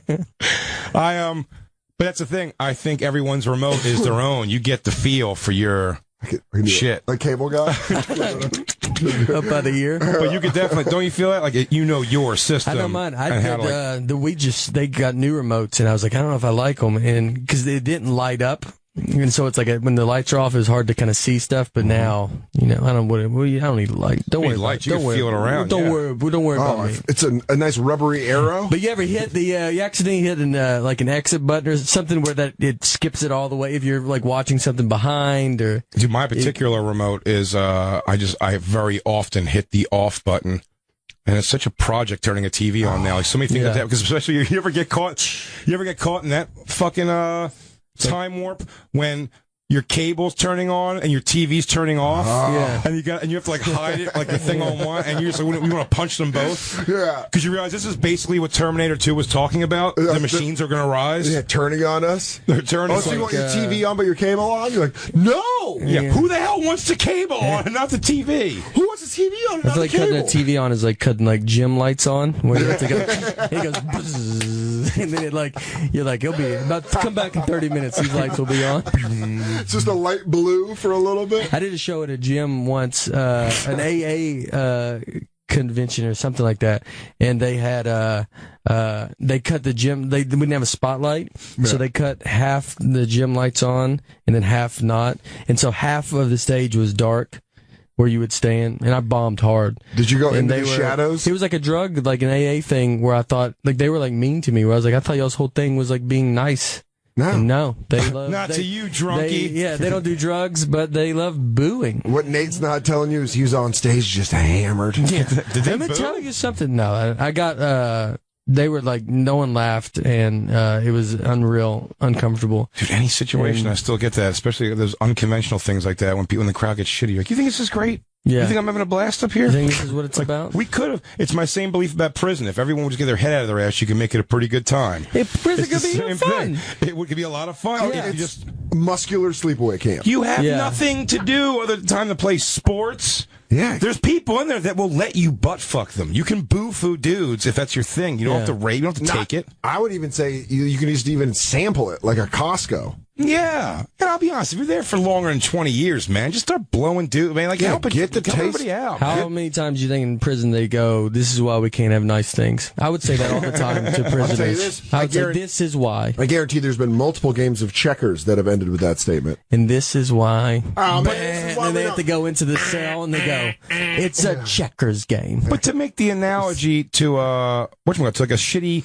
show like that, when it's a whole, it's like, the environment's horrible, you shouldn't be doing a show at like whatever, it's some sports bar where they're not going to turn the game off and everything. I told this story. The people that are paying attention, it's just a thing where you're like, why are you being shitty? Why heckle or say this show sucks? Like, yes, I don't suck. This fucking show sucks. It's like, this is the worst thing. It's like, how can you get a standing ovation one place and bomb the next place with the same thing day to day? You used to do that at with the Broadway Comic Con. It used to be the Improv, and you could go downstairs from a standing ovation, walk upstairs, and go and same set, and people hate you. Yeah. And you want to like get the audience to be like, wait, when these people from downstairs come out, like you have some people walking out telling you you suck, and another guy's like, you're the best thing I've ever seen. Like, they're all these people are mixing together. You changed the game. They're talking about you with someone else, but they don't know who they're talking about. They're like, we saw this guy downstairs. So funny. Like, because we saw this guy upstairs. Fucking blue. I wish we were downstairs. Oh, dude. Was awful. I could tell you there's certain clubs around this country that have a little nook where I'll smoke cigarettes or weed in. Yeah. That you end up finding out it's a great nook to hear people talk about you who don't know you're hearing them. That's the worst. That goes bad sometimes. That's like the bathroom when you're peeing. I've been in a like to go pee inside of. Have you really? A stall. I've done it. Yeah. Where you pee inside the stall and they go in there, the guy's like, woof, right? The other guy's like, yeah, man, but, I had a couple drinks. Yeah, and you're like, and I'm just in there and I'm done peeing, but I don't want to dip my head, so I just have my head kind of down like this because I'm tall. I'm just standing there like, just my fucking zipper open. And then when they walk out, someone else kind of walks in with them. Oh. So then you can't. You're just in there. Yeah. For I'll be right 30 out. minutes. Because you don't want somebody else to know that you know what that guy said now. And it's a whole, and that's all they're going to be talking about. That's fucking hard to get through. Although I how about this one? I had one the other day where a guy came out who liked me, but they shit on everyone you know and like also. Like on the second night, he goes, man, that show fucking sucked. We were going to leave, but you came up, dude, out of the park, bro. Really hilarious shit. That's funny. The rest of that show blows, and you're have to be in the middle being like, hey, I appreciate that love, man, but like, that show didn't suck, man. There's some fucking really funny dudes. Some guys are my best friends. Yeah, it's like, you know, there's no camaraderie between us. He goes, man, those guys blow. If you see them, let them know someone really hated what they did. Like they should stop doing it as a job. They think we're like Spartans, that we have to fight each other. But don't you get that where it's like the other guys suck? When I used to like feature sometimes, dude, you get that. You get the fucking like. And by the way, I don't even want to make an implication. I'm talking about Patrice or Dave when I went on like runs with them. No one. I don't even remember names. Like road hack guys, but I'd open for them, and someone would be like, dude, you were way better. Headliner fucking blows. But you'd still have to be like, don't say that. It's like you make me feel like I'm being a dickhead. And that's, by the way, and headliners would get shitty with you. I mean, you've had headliners be shitty with you. You always remember one thing I always remember with you. You said, like, when people would always come out and always say, like, oh, you should have been headlining. And you're like, yeah. Like, you're always like, I'm featuring. I have the best spot in the world. Like, with some. Yeah. And then you're like, if I headlined, you would just say that about the other person. Like, it's like, or if you headline, like, I always said the thing where I'm like, well, if I headline, you wouldn't be here. Yeah. You came for the other thing. You know? I had recently, last time I was in Madison at Comedy on State, this guy like walked out and Gary Veeder was featuring for me, and we were just standing there. And the guy walked, and he walked by both of us, and then he just stopped and turned around and shook Gary's hand, and he goes, I really enjoyed your act. And then just left, and I was like, oh man, that hurt. That fucked me up for like a day. I was like, man, that guy really just. Yeah, when someone gets really like angry at your shit, it really does take. I don't like. So I can say like really hurt. Like I don't know if it really hurts, but I really get such a thing. I'm just taken back by like there's such like venom. Yeah. In the and by the way, we say horrible things in the show and we bust balls. But I'm talking about something like really going up to like your face and being like that. Like it's like that was terrible. It's like, all right, dude. Remember that lady outside of that show in Philly when we were smoking cigarettes years ago? She's like, she came to give us a rundown. I go to the Tropicana. I know comedy. You are not funny. That's what she said. I go to the Tropicana. She goes, so I know comedy. You are not It's like someone walked behind her and goes, she doesn't know what year it is. Honestly, she thinks we're still in World War II. Yeah. I'm a dance instructor at that resort for dirty dancing. I got in trouble for showing my dirty pillows to boys on the bus. Me and a couple of young suitors were necking in the woods over near Coogan's Bluff. I gave one of them mouth sex. What? Two of them took home my unmentionables, and God knows what happened to them. Yeah, she gave us a nice smoke-filled rundown of why I was horrible. In defense, both of you were? Or? No, he didn't go on. Oh. Soda was just happy to get out of the building because I really did try to stoke the fires a little bit by the end. He was. If I get angry I wasn't even angry at the audience. Just flat out blew. It was predestined. That 9/11? Crowd was not going. It was predestined that crowd was not going to be into my thing. I was set up poorly. Yep. I was thrown to the wolves. I was whatever it is, and I went up there, and you could see the crowd made a conscious decision to just like not like me for whatever way. Actually, you started getting them. Actually, it was before even that. If you recall, what happened was he introduced me, and the DJ started playing music. Yeah. It was a black show. It was in a really weird space. Yeah, almost like. I was on the floor with the people. There's no stage really. Yeah. And when and these people and like they made a decision when I started talking and they saw that they weren't going to like me. But I'm telling the DJ, I'm like, thanks DJ, thank you man. He wouldn't stop. And he just wouldn't stop playing the music. I'm like, for like a good minute. He played the song for an awkward amount of time. I'm sitting there like, okay, dude. And I'm almost like, why? I was like, and I think I even said something right away. I'm like, did I do something wrong or something? Like, why is like.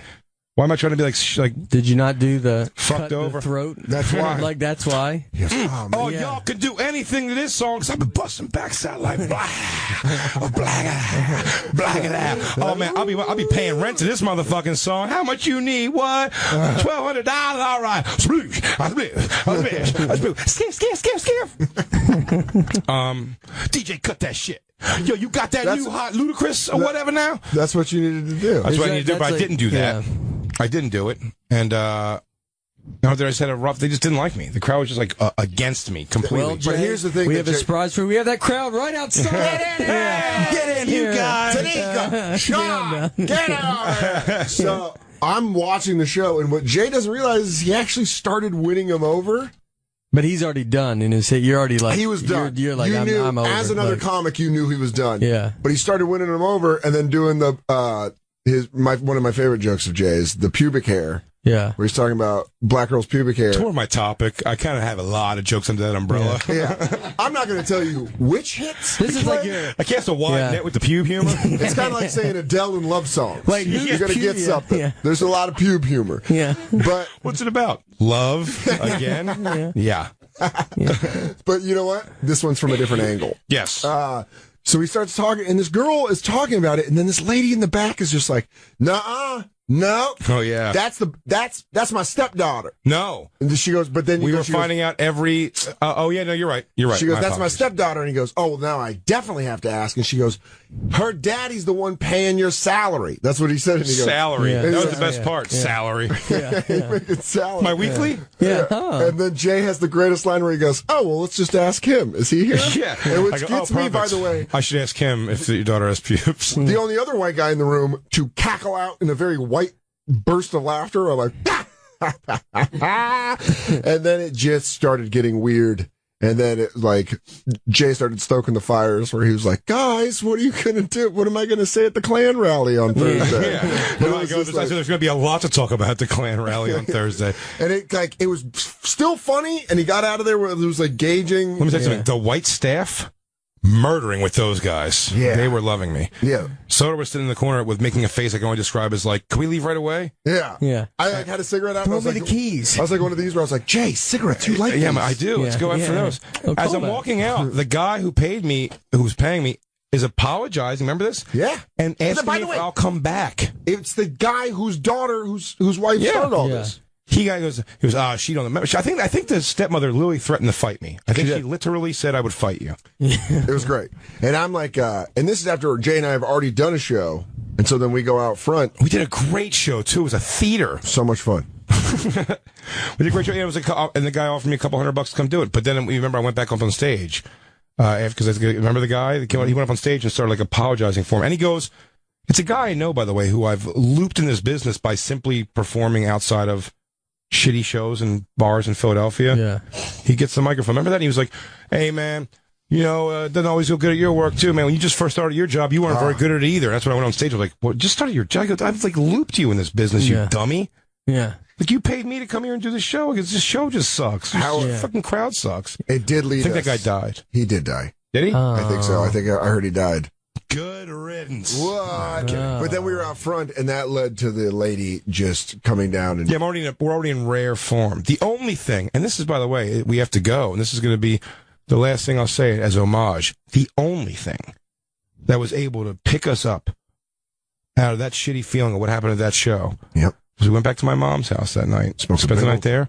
Big old joint. Big old joint. Had some Wawa. Had a little Wawa sandwich, and we watched Nick Cannon's first special, Mr. Showtime. Can I tell you this right now? When we found it on demand, I remember y'all doing that. We were saved.